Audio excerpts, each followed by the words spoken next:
ఇంగ్లాండ్తో జరుగుతున్న తొలి టెస్టులో జస్ప్రీత్ బుమ్రా మినహా భారత బౌలర్లు విఫలమవుతున్నారు. రెండో రోజు ఆటలో మహ్మద్ సిరాజ్, ప్రసిద్ధ్ కృష్ణ, శార్దూల్ ఠాకూర్ ప్రభావం చూపలేకపోయారు.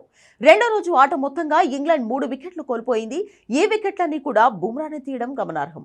దీంతో భారత మాజీ క్రికెటర్లు భారత జట్టులోని ఇతర బౌలర్ల తీరుపై అసంతృప్తి వ్యక్తం చేస్తున్నారు.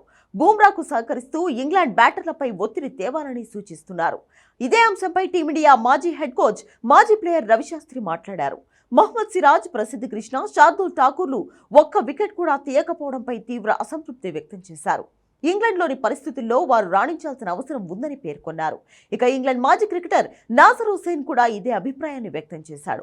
భారత జట్టులోని ఇతర బౌలర్లతో బుమ్రాను పోల్చి చూస్తే ఆ తేడా క్లియర్గా కనిపిస్తోందన్నాడు. బుమ్రా అసాధారణమైన బౌలర్గా ప్రశంసించాడు.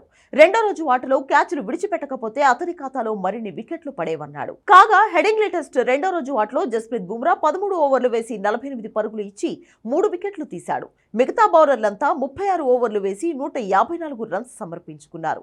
అందులో ఒక్క వికెట్ కూడా తీయలేకపోయారు. నిజానికి రెండో రోజు ఆటలో బుమ్రా ఖాతాలో మరిన్ని వికెట్లు పడేవే. జడేజా, యశస్వి జైస్వాల్ క్యాచ్లు నేలపాలు చేశారు. హ్యారీ బ్రూక్ ను బుమ్రా అవుట్ చేసినా అది నో బాల్ కావడంతో అతనికి లైఫ్ దక్కింది.